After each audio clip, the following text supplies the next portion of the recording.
तो मैं यदि वैदिक युग के स्रोतों की बात करें तो स्रोत आपको पता है दो टाइप्स के होते हैं, एक साहित्यिक स्रोत और एक पुरातात्विक स्रोत।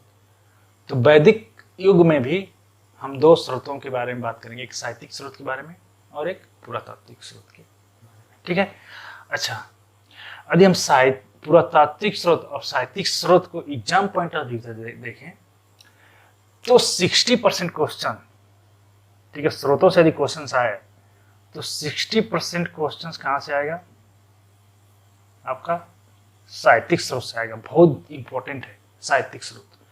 और 40% क्वेश्चन कहां से आ सकते हैं, 40% चांस है कि पुरातात्विक स्रोत से दे। ओके, 60% चांस है कहां से देगा, साहित्यिक स्रोत से देगा। अच्छा, हम साहित्यिक वैदिक साहित्यिक को हम पढ़ते हैं थोड़े बाद में, पहले हम किसको देखेंगे, पुरातात्विक स्रोत को देखेंगे, ठीक है। अच्छा, तो पुरातात्विक स्रोत में हम अभिलेख और मृदभांड को देखते हैं, ठीक है। पुरातात्विक स्रोत में हम क्या देखेंगे, अभिलेख को देखेंगे और मृदभांड को देखेंगे। ओके, मैंने आपको, अच्छा ठीक है। तो अभिलेख का यदि बात करें, ठीक है, यदि अभिलेख को का हम बात करें, पुरातात्विक स्रोत में यदि अभिलेखों का बात करें तो अभिलेख जो है भारत से कोई भी अभिलेख नहीं मिला है, ठीक है, कोई भी भारत से अभिलेख नहीं मिला है। ये आप क्लियर कट जानते रहिए कि इस काल का जो ये जो पीरियड है 1500 से 600 BC का, इस काल में भारत से क्या है, कोई भी अभिलेख नहीं मिला है। ओके, अच्छा, इसके अभिलेख मिले हैं, लेकिन 3 अभिलेख मिले हैं जो भारत के बाहर हैं। कितने अभिलेख मिले हैं, 3 अभिलेख, इसके 3 अभिलेख मिले हैं, ठीक है। इसके 3 अभिलेख मिले हैं जो भारत से बाहर हैं। उसमें से हमें एक अभिलेख को जानना है, ठीक है, और को जानने की जरूरत नहीं है। तो उसमें से एक अभिलेख है बोगजोकोई का अभिलेख, ठीक है, बोगजोकोई का अभिलेख। यह कहाँ से मिला है, टर्की से मिला है, एशिया माइनर, टर्की से ये अभिलेख मिला है। अच्छा, ये अभिलेख कब मिला था, ये अभिलेख कब का है, 1400 BC का अभिलेख है। ये अभिलेख कब का है, 1400 BC का ये अभिलेख है। ओके, अच्छा, ये अभिलेख में जानकारी क्या मिलती है, ठीक है। अब इस अभिलेख को हम कैसे मान सकते हैं कि ये वैदिक युग का अभिलेख है। तो इस अभिलेख में जो जानकारी मिलती है, ठीक है, इस अभिलेख में जो जानकारी मिलती है, इसमें जो वैदिक युग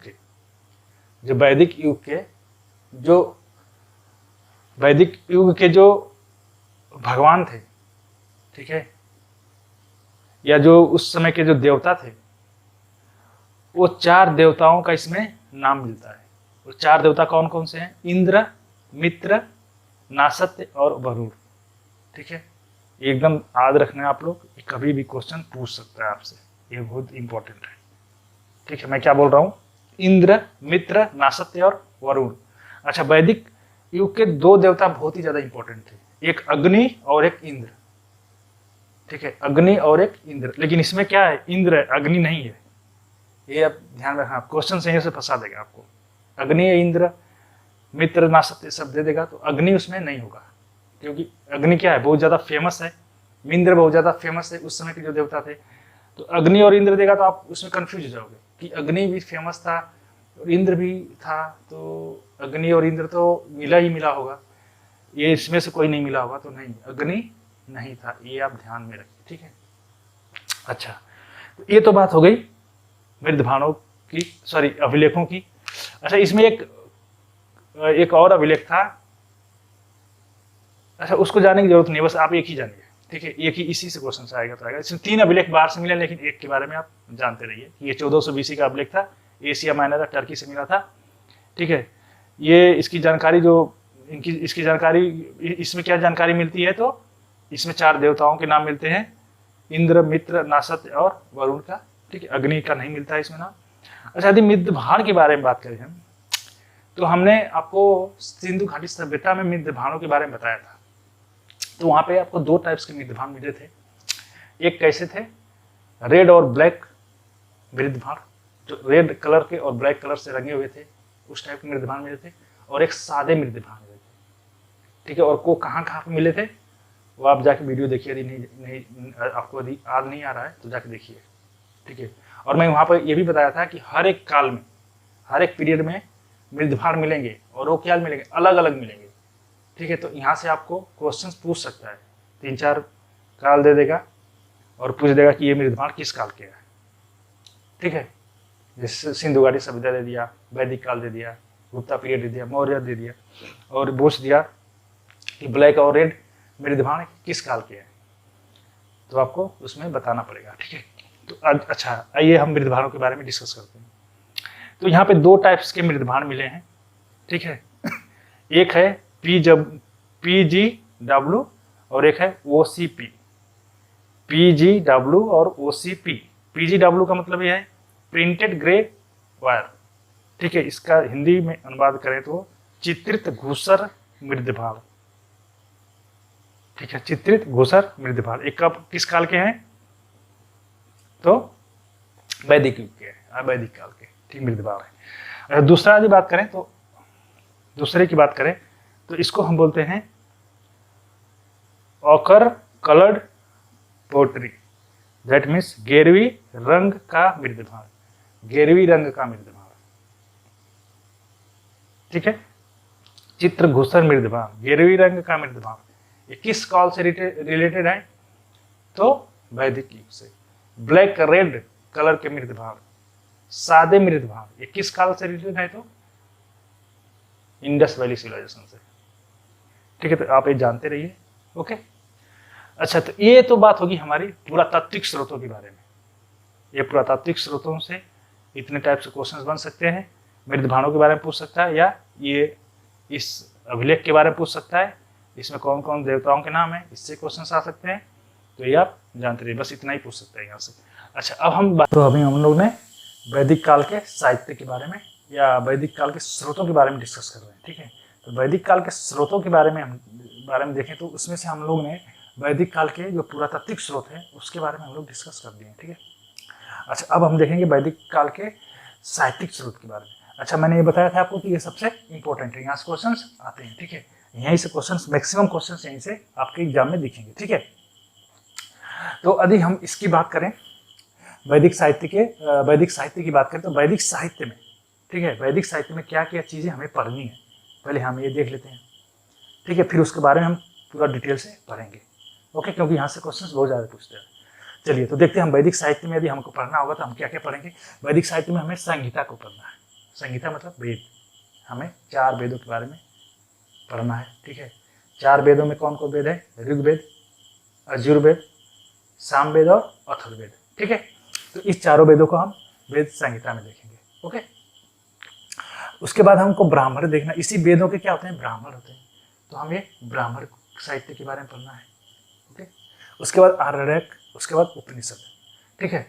तो उपनिषद को हम क्या कहते हैं, वेदांत भी कहते हैं। अब वेदांत क्यों कहते हैं उपनिषद को, ठीक है, यही समझ लीजिए। तो वेदांत हम उपनिषद को इसलिए कहते हैं क्योंकि ये वेद का अंतिम रूप है, वेद का अंतिम पार्ट क्या है, उपनिषद है, इसलिए हम इसको वेदांत भी कहते हैं, ओके। उपनिषद को वेदांत भी कहा जाता है, ठीक है। तो अच्छा, तो संहिता की यदि हम बात करें तो इसमें हमें 4 वेदों के बारे में, वेद संहिता में कितने वेद हैं, 4 वेद, ठीक है। ऋग्वेद, इसको हम आदि ऋग्वेद और यजुर्वेद, ठीक है। उसके बाद सामवेद, उसके बाद अथर्ववेद, ठीक है, ये 4 वेद। अच्छा, तो यदि हम थोड़ी देर पहले और अच्छा ये देखिए, उसके बाद ये चारों के बाद कुछ और साहित्य है, ये है वेदांग और उपवेद, वेदांग या उपवेद। तो वेदांग और उपवेद ये जो साहित्य हैं, ठीक है, इस साहित्यों से हमें वैदिक उत्तरकाल की जानकारी मिलती है, ठीक है। इस साहित्यों से हमें वैदिक उत्तरकाल या प्री मौर्य पीरियड की जानकारी मिलती है। तो हम उस जब प्री मौर्य पीरियड या वैदिक उत्तरकाल जब डिस्कस करेंगे, ठीक है, तो उस जगह पे हम वेदांग और उपवेद का चर्चा करेंगे, ओके।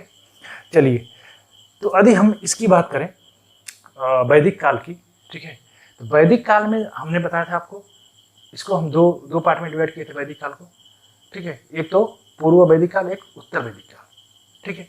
जो पूर्व वैदिक काल था उसमें जो पूर्व वैदिक काल जो था उसको 1500 BC से 1000 BC के बीच का जो टाइम पीरियड था पूर्व वैदिक काल का, तो उसकी जो जानकारी मिलती है वो अकेले ऋग्वेद से मिलती है। ठीक है, अकेले कौन से वेद से मिलती है? ऋग्वेद से मिलती है। तो हम उसको क्या बोलते हैं?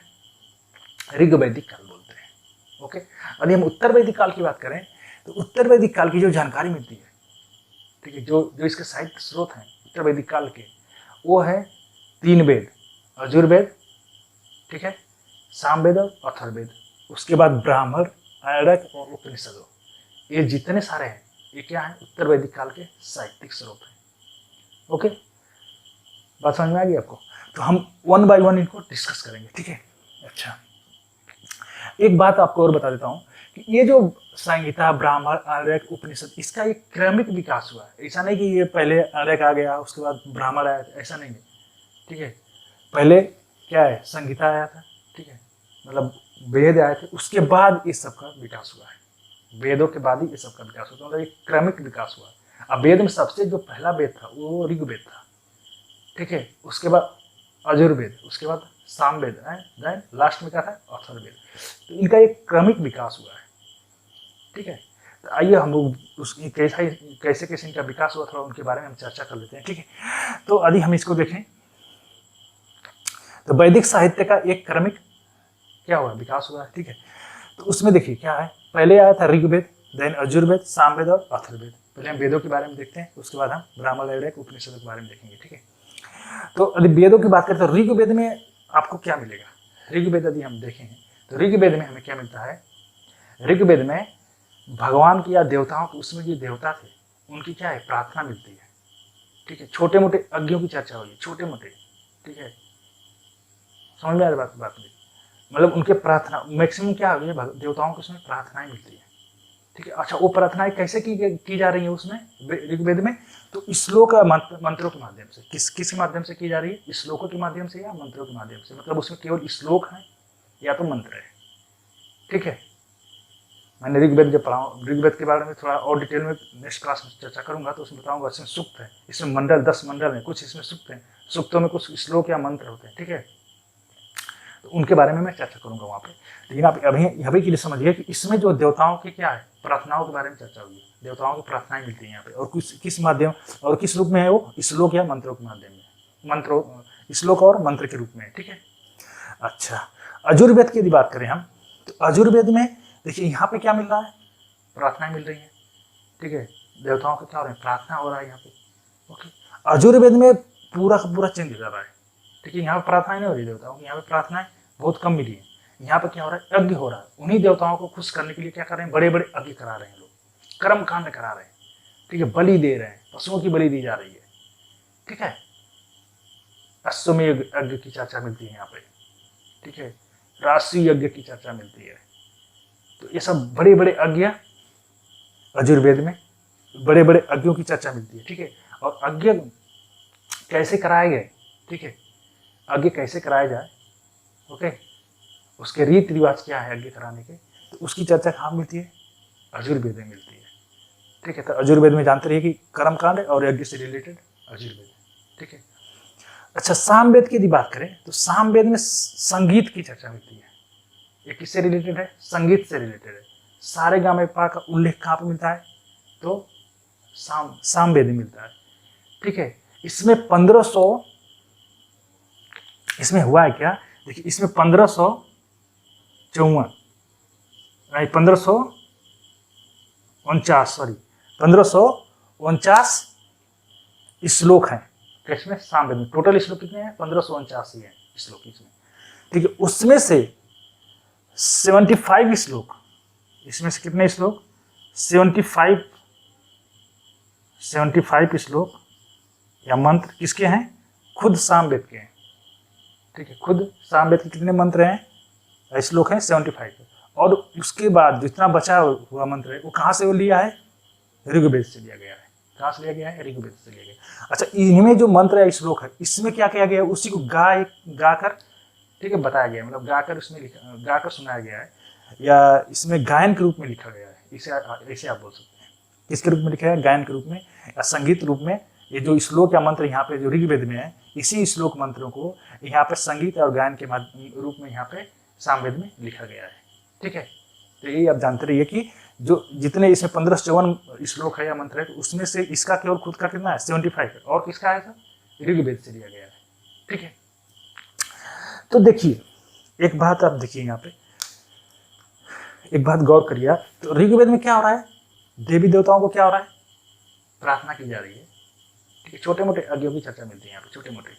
ठीक है, लेकिन मैक्सिमम क्या हो रही है ऋग्वेद में, देवी देवताओं की क्या हो रही है, प्रार्थना की जा रही है। उसमें किसके माध्यम से, किस रूप में की जा रही है, श्लोक और मंत्र के माध्यम से की जा रही है। ठीक है, अच्छा यहाँ पे देखिए अजुर्वेद में उसी देवी देवताओं की पूजा हो रही है, लेकिन किसके थ्रू हो रही है, अज्ञों के थ्रू हो रही है, अज्ञों के माध्यम से हो रही है उनकी पूजा।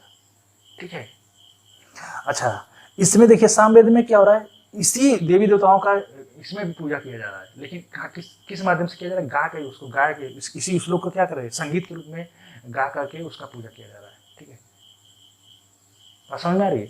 तो मतलब कहने का मतलब ये है कि इस जो 3 वेद है, ऋग्वेद, यजुर्वेद, सामवेद, इस तीनों में क्या हो रही है, देवी देवताओं का ही पूजा पाठ और प्रार्थना की जा रही है। ठीक है, इसलिए इस तीनों वेद को क्या बोला जाता है, वेद त्रयी बोला जाता है, वेद त्रयी बोला जाता है। आप ये ध्यान में रखिए। ठीक है, इस तीनों वेद को क्या बोला जाता है, वेद त्रयी। किसको, यजुर्वेद, ऋग्वेद, यजुर्वेद और सामवेद को। ठीक है, और इसमें किस टाइप की बातें हो रही है, पारलौकिक टाइप की बातें हो रही है, देवी देवताओं के बारे में बात की जा रही है। ठीक है, पारलौकिक। ठीक है, समझ आ रही है, पारलौकिक टाइप बातें इसमें की जा रही है, तो आप ये जानते रहिए।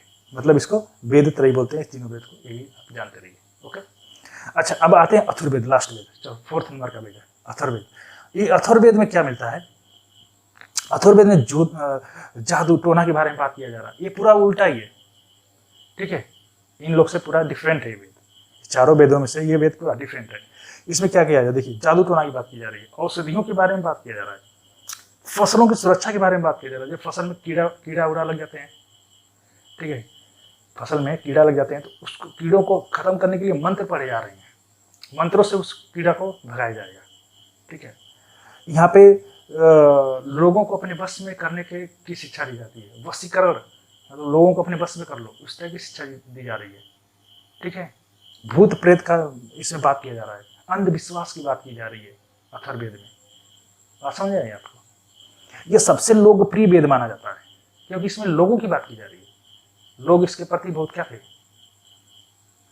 इसके प्रति बहुत जागरूक थे लोग, इसकी बातें उन लोगों को समझ में आती थी, क्योंकि जादू टोना, देखिए गांव में जाएंगे तो जादू टोना ज़्यादा चलता है। ठीक है, तो उस समय के लोग थे क्या थे, ग्रामीण सभ्यता थी। ठीक है, तो जादू टोना पर ज़्यादा विश्वास करते थे लोग। ओके, औषधियाँ, फसल की सुरक्षा, मतलब फसल उसमें मैं बताऊंगा जब इसका मैंने पीछे चर्चा किया भी थोड़ा बहुत, और आगे बताऊंगा कि मतलब इसमें जो उत्तर वैदिक काल में कृषि कार्य क्या हो, कृषि कार्य ज़्यादा बढ़ गया था, कृषि ज़्यादा होने लगी थी। ठीक है, तो जब कृषि ज़्यादा होने लगी तो उस कृषि को नुकसान भी तो होगा, तो फसलों की सुरक्षा के लिए लोग मंत्र से कीड़ा मकोड़ा को भगा देते थे। अब बताइए, इसलिए यह सबसे लोकप्रिय वेद है। अच्छा, इसमें इसको क्या कहा जाता है, अलौकिक, इसमें किस टाइप की बात की रही है, अलौकिक टाइप की बात की जा रही है, इसमें पारलौकिक टाइप की बातें की जा रही है। ठीक है, इस तीनों वेदों में पारलौकिक टाइप की बातें की जा रही है, इसमें अलौकिक टाइप की बातें की जा रही है, तो ये आप जानते रहिए। ठीक है, ये तो हो गई 4 वेदों के बारे में थोड़ा बहुत नॉलेज। ओके, और आगे मैं चर्चा करूंगा इसका ऋग्वेद के बारे में और डिटेल में बताऊंगा नेक्स्ट क्लास में। ठीक है, अभी के लिए आप इतना जानते रहिए। मैं अभी वैदिक साहित्य से आपका परिचय करा रहा हूँ।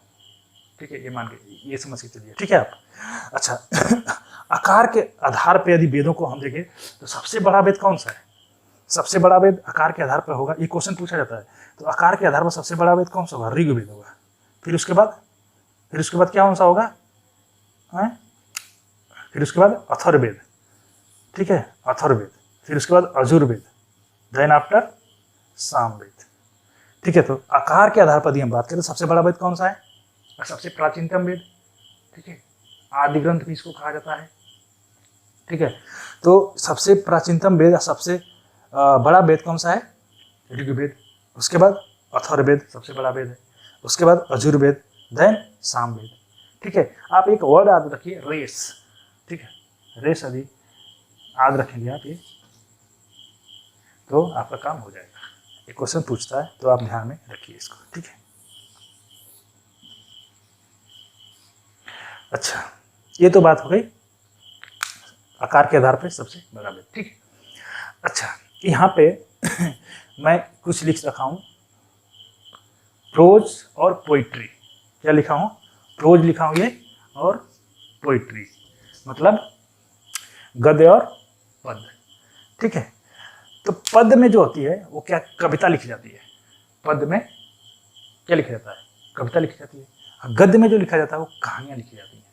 ठीक है, तो यदि आप कहानी और कविता दो चीज एक साथ पढ़ रहे हैं, ठीक है, तो आपको सबसे जल्दी कौन सी समझ में आएगी? तो आपको सबसे जल्दी क्या समझ में आएगा? कहानी समझ में आएगी, क्योंकि कविता उतना जल्दी आपको समझ में नहीं आएगी, क्योंकि उसमें श्लोक टाइप के भी हो सकते हैं, मंत्र टाइप के श्लोक भी लिखा रहेगा। ठीक है, तो आपको जल्दी श्लोक समझने में थोड़ा कठिनाई जाएगी, लेकिन कहानी आप जैसे पढ़ते जाएंगे आपको समझ में आती जाएगी। क्लियर? अच्छा, तो इसमें देखिए ये जो संहिता मैंने बताया था 4 वेद हैं ना। ठीक है, ये जो वेद हैं, कुछ वेद क्या लिखे हैं? पद में लिखे गए हैं, और कुछ एकाक वेद क्या लिखे हैं? गद्य में लिखे गए हैं। ठीक है, तो ये क्वेश्चन पूछता है। सपोज मैं बता रहा हूँ आपको कि ऋग्वेद है, ठीक है, यजुर्वेद और सामवेद और अथर्ववेद। ठीक है, तो इसमें से ये जो है यजुर्वेद, ये किस में लिखा गया है? ये गद्य में लिखा गया है। ये किस में लिखा गया है? गद्य में लिखा गया है। यजुर्वेद किस में लिखा गया? गद्य में लिखा है। और रेस्ट जो 3 हैं, ये जो तीनों वेद है, ये किस में लिखा गया है? पद में लिखा गया है। ठीक है, पद। ये तीनों वेद किस में लिखे गए हैं? पद में लिखे गए हैं। ठीक है, अच्छा तो देखिए ऋग्वेद, सामवेद और अथर्ववेद किस में? पद में लिखे जा रहे हैं, और गद्य में कौन सा लिखा जा रहा है? यजुर्वेद लिखा जा रहा है। अच्छा, यहां तक बात समझ में आ गई? तो आप लोग इसको कैसे ध्यान में, ये भी क्वेश्चन पूछा जाता है कि कौन सा वेद पद में लिखा गया, कौन सा वेद गद्य में लिखा गया। तो आप एक वर्ड याद रखिए, रस, RAS, रस, मतलब कविता पढ़ने के बाद क्या मिलता है? रस मिलता है। ठीक है, ये आप ध्यान में रखिए। तो ऋग्वेद, अथर्ववेद और सामवेद, एक किस में लिखे गए हैं? पद में लिखे गए हैं, और लास्ट बच जाता एक और बच जाता है, कौन सा? यजुर्वेद, तो वो किस में लिखा गया? गद्य में लिखा गया। ये आप ध्यान में रख लीजिए। यहाँ से 2 पॉइंट आपको मिल गया, एक तो RAYS, रेस, और एक रस। ठीक है, ये 2 वर्ड ध्यान रखिए, 2 क्वेश्चन बन जाएंगे आपके।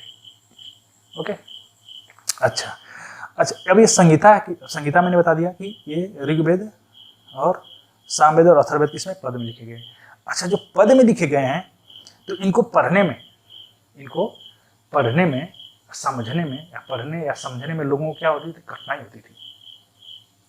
ठीक है, जब लोगों को कठिनाई होने लगी पढ़ने समझने में इस वेदों को, तो इसका एक सरलीकरण रूप बनाया गया, जिसको हम बोलते हैं ब्राह्मण। ठीक है, ब्राह्मण, उसके बाद उपनिषद। तो इसका सरलीकरण क्या है? ब्राह्मण साहित्य है। ठीक है, ब्राह्मण साहित्य क्या है? वेदों का ही क्या है? एक सरलीकरण रूप है। ओके, इन्हीं की बातों को, इन्हीं की जो श्लोक जो इसमें लिखे गए हैं, इसी श्लोक को इसमें सरल रूप से समझाया गया है। क्लियर? तब ब्राह्मण, आरण्यक, उपनिषद किसमें लिखे जाएंगे? गद्य में लिखे जाएंगे। क्लियर? तो ये बात समझते रहिए। अच्छा, थोड़ा सा हम ये उपनिषद के बारे में थोड़ा चर्चा कर लेता हूँ। ठीक, उपनिषदों के बारे में थोड़ा चर्चा कर लेते हैं, क्योंकि ये बहुत इंपॉर्टेंट है, क्वेश्चन पूछा जाता है उपनिषद से। ठीक है, तो उपनिषद में क्या लिखा गया है उसके बारे में थोड़ा देखते हैं। ठीक है, तो उप मतलब क्या? इसका यदि हम इसको 2 पार्ट में यदि तोड़ दें, 2 वर्ड में, तो एक हो जाएगा उप, सेकेंड वाला हो जाएगा निस। उप और निस। ठीक है, उप का मतलब होता है पास, और निस का मतलब होता है बैठना। ठीक है, पास में बैठना। किसके पास में बैठना? गुरु के पास में, गुरु के पास में बैठना। अच्छा, पहले के जमाने में क्या होता था कि एक चौतरा होता, एक पेड़ होता था पीपल का या बरगद का। ठीक है, उसका एक चौतरा बनता था, उसके नीचे में एक चौतरा बना होता था। उस चौतरे पे कौन बैठता था? गुरु बैठता था, और नीचे में कौन बैठते थे? शिष्य बैठते थे। ठीक है, और तो शिष्य, गुरु और शिष्य। ठीक है, गुरु कहाँ बैठता था? चौतरे पे, और शिष्य नीचे। फिर गुरु क्या करता था? शिष्यों को शिक्षा देता था। किस टाइप की शिक्षा देता था उस समय वो क्या करते थे कि ये जो वेद में जो लिखी गई, वेद ब्राह्मण में जो लिखी गई बातें थी, ठीक है, उनको क्या करता था? डिलीवर करता था, वही उनको समझाता था गुरु। ठीक है, तो गुरु क्या करता था उस समय कि अब उपनिषद, तो उस समय जो गुरु और शिष्य के बीच में जो दार्शनिक बातें होती थी, ठीक है, आत्मा के बारे में, आत्मा अमर है, इस टाइप की बातें, ठीक है, पुनर्जन्म की बातें कर रहा है, ठीक है, मतलब कुल मिला के फिलॉसफी की बातें कर रहा है, ठीक है, दार्शनिक बातें। तो उस टाइप की जो बातें गुरु और शिष्य के बीच में होती थी ना, वही सब बातें कहाँ पे लिखी गई है? उपनिषद में लिखी गई है। वही सब बातें उपनिषदों में लिखी गई है, ठीक है। तो गुरु के चरण में बैठ के शिक्षा लेना, ठीक है, गुरु के चरण में जो शिष्य बैठ के शिक्षा लेते थे और उनके बीच में जो दार्शनिक बातें हो जाती थी, बात की जाती थी, वो बात कहाँ पर लिखी गई है? उपनिषद में लिखी गई है, ठीक है। और उपनिषदों की टोटल संख्या कितनी है? 108 है। लेकिन हमें पढ़ना कितना? 108 तो हमें पढ़ना नहीं है। हमें कौन सा पढ़ना होगा जो एग्जाम पॉइंट ऑफ व्यू से इंपॉर्टेंट है। और एग्जाम पॉइंट ऑफ व्यू से कितना इंपॉर्टेंट है? केवल 10 इंपॉर्टेंट है। हम 10 के बारे में ही पढ़ेंगे, ठीक है। हम कितने बारे में पढ़ेंगे? 10 के बारे में पढ़ेंगे। अच्छा, मैं एक चीज़ आपको और बता देता हूँ। इसके बाद मैं क्या करूँगा, इस लेक्चर के बाद एक आपको लेक्चर एक मैंने लिस्ट एक फ्लो चार्ट दूंगा आपको, एक चार्ट बना के दूंगा, फ्लो चार्ट, ठीक है। उसमें कुछ संहिता, ये चारों संहिता रहेंगी या चारों वेद रहेंगे, ब्राह्मण, इन्हीं के पुरोहित रहेंगे, ठीक है, इनके ब्राह्मण, इनके आर्यक और उपनिषद, ये पूरा एक ही चार्ट में मैं दे दूंगा। उसको आप लोग 1-2 बार पढ़ लीजिए, वहाँ से क्वेश्चन पूछा जाता है, ठीक है। देखिए, बात ऐसा है कि हर एक ब्राह्मण का 1 या 2 पुरोहित होंगे, ठीक है। उसके इसी ब्राह्मण का ब्राह्मण होता है, सॉरी, इसी वेद का हर एक जो वेद का, सॉरी, हर जो सभी वेदों का कोई ना कोई एक पुरोहित होगा, ठीक है, और कोई ना कोई ब्राह्मण होगा। एक से ज़्यादा भी ब्राह्मण हो सकते हैं, ठीक है। ब्राह्मण साहित्य हो सकता है एक से ज़्यादा उसी वेद का, या उसका आर्यक होता है, उसी का क्या होता है? उपनिषद होता है। तो अलग अलग वेदों के अलग अलग ब्राह्मण, आर्यक, उपनिषद होते हैं। क्लियर? तो मैं इस सब चीज़ों को मैं एक ही चार्ट में आपको दे दूंगा। अभी यहाँ पे नहीं दूंगा, नेक्स्ट क्लास में, तो आप उसको देख लेना अच्छे से और नोट डाउन कर लेना। ओके, चलिए, तो आपको ये बात समझ में आ गई उपनिषद के बारे में, उपनिषदों में क्या है, ठीक है, ठीक है, और पद्य और गद्य, ठीक है। अच्छा, अब लास्ट ये बात हम करते हैं कि वेदों के अन्य नाम, मतलब वेदों के और कुछ नाम है, ठीक है। तो वेदों के क्या नाम है? अपौरुषेय, श्रुति, नित्य। वेदों को क्या कहा जाता है? अपौरुषेय कहा जाता है, ठीक है। श्रुति कहा जाता है, नित्य भी कहा जाता है। तो अपौरुषेय क्यों कहा जाता है वेदों को? तो वेदों को अपौरुषेय इसलिए कहा जाता है क्योंकि जो वेद में जो लिखी हुई बातें हैं ना, वो मनुष्य के द्वारा कही हुई बातें नहीं है। वो किसके द्वारा कही हुई बातें हैं? देवताओं के द्वारा कही हुई बातें हैं। और देवताओं की वाणी है जो वेदों में जो लिखा गया है, ठीक है। आज की डेट में जो वेद में जो हम लोग पढ़ते हैं वेद, उसमें जो लिखा गया है वो देवताओं की कही हुई वाणी है, ठीक है। उसको मनुष्य के द्वारा उसका मनुष्य के द्वारा कही हुई वाणी नहीं है, मनुष्य के द्वारा लिखी हुई वाणी नहीं है। वो किसके द्वारा कही हुई वाणी है? देवताओं के द्वारा कही हुई वाणी है, ठीक है। देवताओं के द्वारा कही हुई बातें हैं, ठीक है। और इसी को बाद में चल के क्या किया गया है? उसी बातों को, जो देवताओं के द्वारा कही हुई बातें थी, उसी बातों को क्या गया है? बाद में चल के संकलन कर दिया गया है किसी ऋषि मुनि के द्वारा, ठीक है। बात समझ में आ रही है? तो इसलिए उसको क्या कहा जाता है? अपौरुषेय। इसलिए वेदों को क्या कहा जाता है? अपौरुषेय कहा जाता है, ठीक है। अच्छा, एक बात आपको और बता देता हूँ कि आप किसी भी धर्म की बात करें, चाहे हिंदू धर्म की बात करें, या तो आप मुस्लिम धर्म की बात करें, या तो आप क्रिश्चियन की बात करें, ठीक है, किसी की बात करेंगे आप, तो सब लोग बताएंगे, सबका एक कोई ना कोई ग्रंथ होता है। जैसे हम लोग का क्या है? हम लोग का ऋग्वेद है या वेद है हम लोग के पास, ठीक है। हिंदू धर्म के पास क्या है? वेद है, कुरान है। मुस्लिम धर्म के पास उसके बाद और बाइबल भी है, ठीक है। कुछ लोग के पास बाइबल है। तो सब लोग ये दावा करते हैं कि हमारे जो ग्रंथ है, जो उनका ग्रंथ है, जो उनका आदि ग्रंथ है, जो उनका, तो सब लोग क्या दावा करते हैं कि उस जो ग्रंथ है उसमें भगवान के द्वारा, देवताओं के द्वारा, अल्लाह के द्वारा, गॉड के द्वारा कही हुई बातें हैं। वो खुद मनुष्यों के द्वारा कही हुई बातें नहीं है, मनुष्यों के द्वारा लिखी हुई बातें नहीं है। वो किसके द्वारा कही हुई बातें हैं? देवताओं के द्वारा कही हुई बातें हैं, या अल्लाह के द्वारा कही हुई बातें हैं, या गॉड के द्वारा कही हुई बातें हैं, ठीक है। बात समझ आ रही है आपको?